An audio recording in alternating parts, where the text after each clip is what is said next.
Story टोकरी आपके लिए लेकर आ रहा है बहुत सारे शोज जैसे Gonu Jha, twisted tales, lost animals और भी बहुत सारे शोज।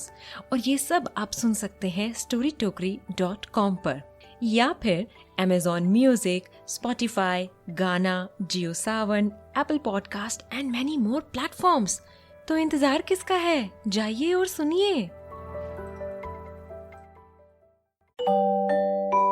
आप सुन रहे हैं स्टोरी टोकरी। This is Chimes Radio Podcast.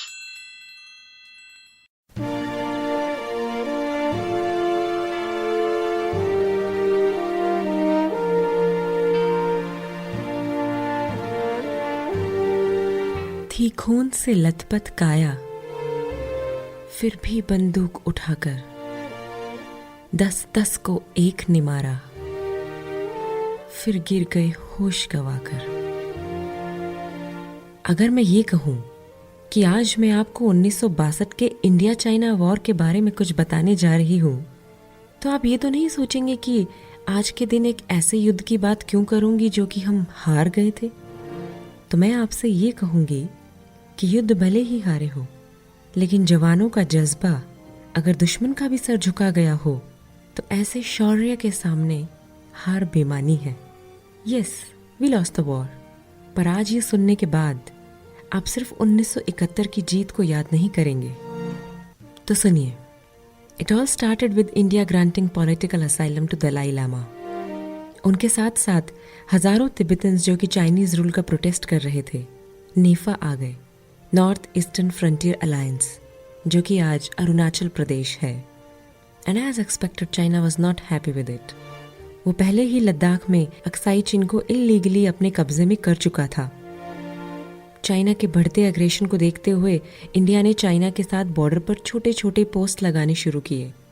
वो अलग बात है कि those post were ill equipped and this further irked China.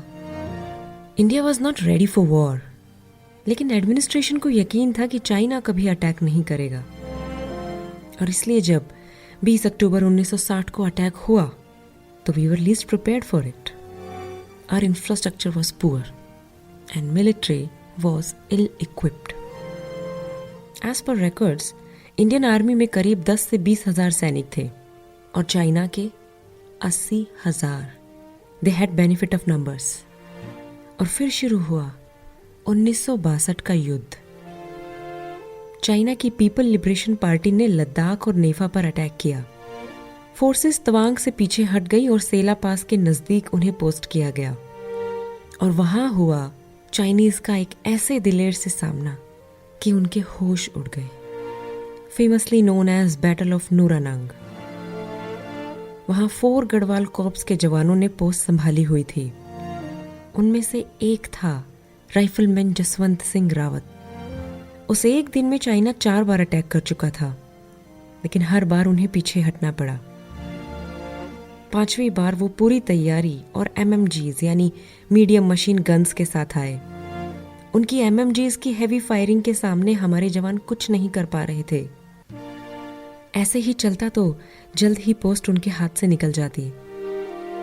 उस वक्त जसवंत सिंह रावत अपने 2 साथी जवानों के साथ एक सुसाइड मिशन पर निकले। वो हाथों में ग्रेनेड लेकर रेंगते हुए चाइनीज पोस्ट तक गए और ग्रेनेड से हमला किया।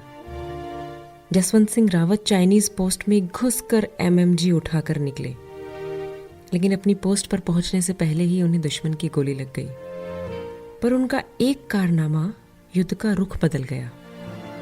उन तीनों ने 3 दिन 72 घंटों तक पोस्ट संभाल कर रखी। He was the last resistance to Chinese army. उस लड़ाई में इंडियन कैजुअलिटीज थी 2 और चाइनीज 300। लेजेंड्स और लोकल्स की माने तो जसवंत सिंह रावत ने पोस्ट छोड़ने से मना कर दिया था। वो 2 ट्राइबल लड़कियों नूरा और सेला की मदद से अकेले 3 लोकेशन से फायरिंग करके चाइनीज को ये यकीन दिलाते रहे कि पोस्ट में बहुत सारे सैनिक हैं, और ऐसे 3 दिन तक पोस्ट की कमान संभाले रखी। 3 दिन बाद चाइनीज सैनिकों ने उस बंदे को पकड़ लिया जो जसवंत सिंह तक खाना पहुंचाता था। और जब उन्हें ये पता चला कि एक अकेला सैनिक है जो उनको चकमा दे रहा है, तो उन्होंने बुरी तरह से घायल जसवंत सिंह रावत को पकड़कर फांसी पर चढ़ा दिया। उस दिन से जसवंत सिंह रावत को साइनो इंडियन फ्रंटियर पर भगवान का दर्जा दिया जाता है। वहां पोस्टेड जवानों का आज भी यही मानना है कि बाबा जसवंत सिंह रावत हैं और रात को बॉर्डर की रक्षा करते हैं। उनके मेमोरियल के सामने से अगर जनरल भी क्रॉस करते हैं तो बिना सलामी दिए आगे नहीं जाते हैं। ऐसे वीर को जितनी सलामी दी जाए उतनी कम है। ये थे Jaswant Singh Rawat, the one man army. जब अरुणाचल में आर्मी को भारी नुकसान हो रहा था, उस वक्त 13 कुमाऊं की चार्ली कंपनी के 120 अहीर जवानों को मेजर शैतान सिंह की कमांड में रेजांगला में पोजीशन लेने के ऑर्डर्स आए। नेफा में आर्मी को पीछे हटना पड़ रहा था। 15 नवंबर को हेडक्वार्टर्स ने 13 कुमाऊं को भी पोस्ट छोड़ने के लिए कहा, क्योंकि इन्फॉर्मेशन के मुताबिक चाइनीज भारी फोर्स के साथ उस तरफ बढ़ रहे थे। लेकिन मेजर शैतान सिंह और उनके वीर जवानों ने ऐसा करने से मना कर दिया। जवानों ने LMGs की मदद से दुश्मन के 2 अटैक नाकाम किए। इस दौरान नायक हुकुम सिंह ने बहुत सारे दुश्मनों को मार गिराया। चाइनीज बौखला गए और फिर उन्होंने अपनी फेमस स्ट्रैटेजी यूज की, एन ऑल आउट अटैक। दे केम इन वेव्स, क्योंकि नंबर कभी भी इशू नहीं था उनके लिए। मेजर शैतान सिंह और उनके जवानों को पता था कि अब वापस जाने का कोई रास्ता नहीं है। मरेंगे लेकिन दुश्मनों को मारे बिना नहीं। हुकुम सिंह शहीद हो चुके थे। मेजर शैतान सिंह एक बंकर से दूसरे बंकर जाकर अपने जवानों का हौसला बढ़ा रहे थे। लेकिन जब वो बुरी तरह घायल हो गए तो उन्होंने कैप्टन रामचंद्र को हेडक्वार्टर्स जाने के लिए कहा, क्योंकि उन्हें पता था कि कोई ये यकीन नहीं करेगा कि हम मुट्ठी भर सैनिकों ने इतनों को मार गिराया। लेकिन कैप्टन ने जाने से मना कर दिया, क्योंकि वो नहीं चाहते थे कि दुश्मन मेजर को प्रिजनर ऑफ वार बना लें। जब चाइनीज इंडियन बंकर्स में घुस आए तो हाथों से लड़ाई शुरू हुई। संग्राम सिंह ने, जो कि एक रेसलर थे, बिना हथियार के सिर्फ अपने हाथों से 30 से 40 सैनिकों को मार गिराया। Then they shot him in the head. 120 जाबाज लड़े, आखिरी जवान तक, आखिरी राउंड तक और आखिरी सांस तक। 114 जवान शहीद हुए और बाकी पकड़े गए, जिनमें से 2 बाद में बच निकले। एक दिन बाद 20 नवंबर 1962 को चाइना ने सीज फायर डिक्लेयर किया। उन जाबाज सिपाहियों के शौर्य के बारे में देश को फरवरी 1963 में पता चला, जब चाइना ने इंडियन आर्मी को अपने जवानों की बॉडीज ले जाने की इजाजत दी। जब वहां का मंजर देखा तो हर किसी की आंखों से आंसू बह चले। मेजर शैतान सिंह और उनके सैनिकों के पार्थिव शरीर अभी भी वहीं थे, हाथों में बंदूक और उंगली ट्रिगर पर। नर्सिंग असिस्टेंट के एक हाथ में इंजेक्शन और सीने में गोली। 120 जवान शहीद होने से पहले देश के 1300 दुश्मनों का अस्तित्व मिटा गए और देश प्रेम की ऐसी मिसाल कायम कर गए कि आज भी उनके बलिदान को सुनकर रोंगटे खड़े हो जाते हैं। जो देश को खुद से ऊपर रखता है वो सिर्फ एक जवान हो सकता है। जो मरने से नहीं डरता वो सिर्फ एक जवान हो सकता है।